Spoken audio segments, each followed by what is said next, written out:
Hi everyone, how's it going?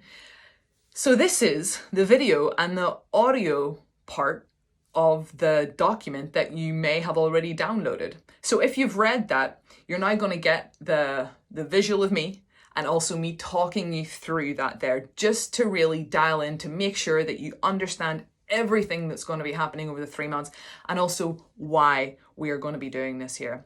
I know I've sent you a number of tasks to do, but the reason why I need all this information is so that I can put you on the most appropriate plan that is going to get you ready for success and for you to finally achieve that 21K at the end of the 3-month period.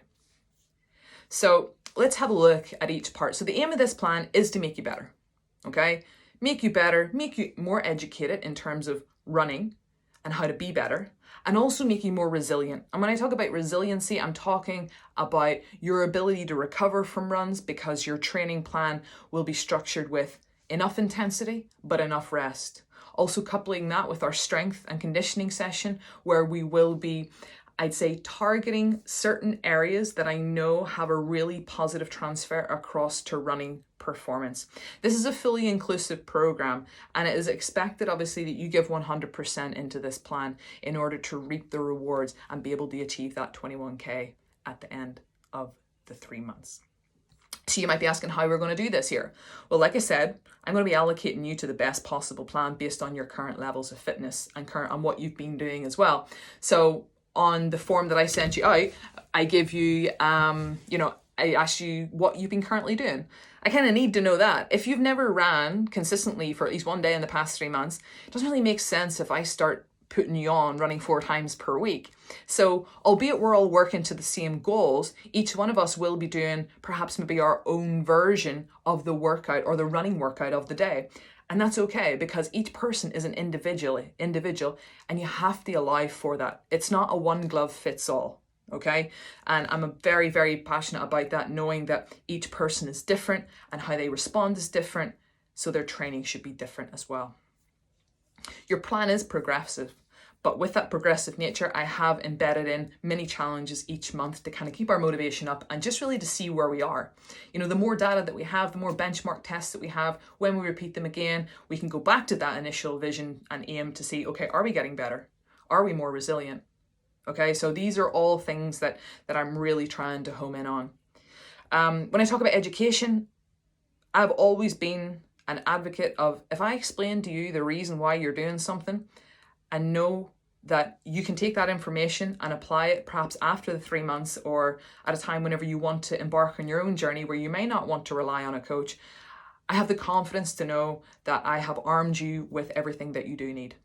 So education is super important. And over the next 3 months, every month, I'm going to give you one webinar each month. The first one, we're talking about zones. Zones, zones, zones, zones. Think of them as rules. They're there. We need to stick to the zones. When we abide by the rules, we stay safe. We achieve what we're meant to be doing. The second one, we're going to talk about running form and technique, common injuries, and some topical preventative measures that we might want to consider. I have also asked for you to send to me a running analysis, and that's something that I would like to obviously give you individual feedback on. And I talk about that as well on the document that you've downloaded, where I'd appreciate if you could send me through a 30-second video of you running at a slow pace, 30 seconds from the side, 30 seconds from the back, and 30 seconds from the front.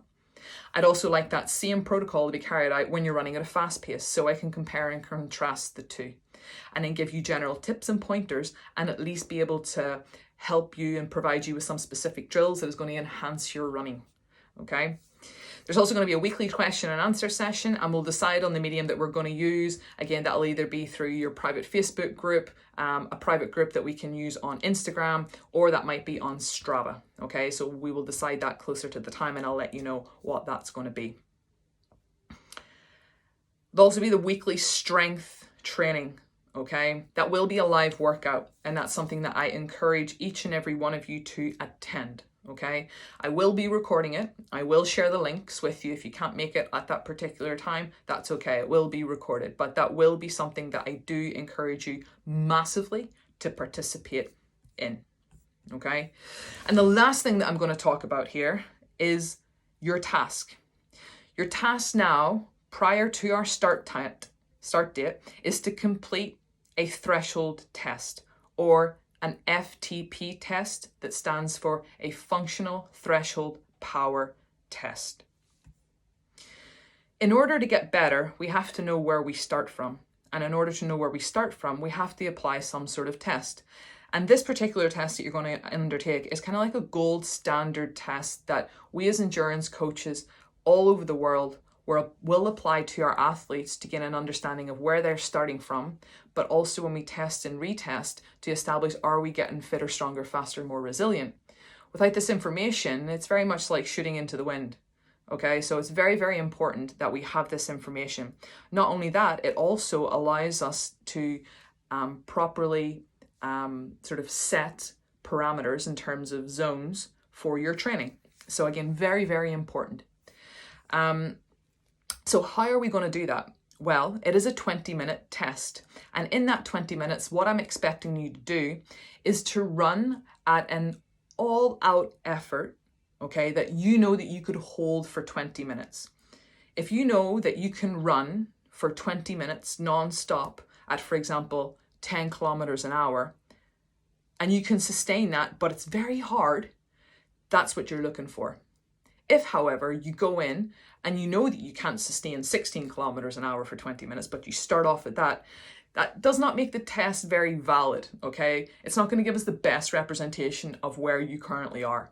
So in the actual test in itself, I've embedded in a little bit of a simulation, and that will give you an indication of where you should benchmark your pace or where you should start.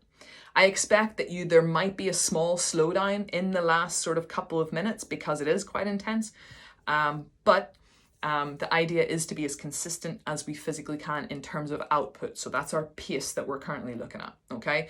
So you're going to warm up. You'll warm up for 10 minutes. That 10 minutes should consist of a general pulse raiser, okay? So 5 minutes, nice and easy, gentle jogging, getting your heart rate up.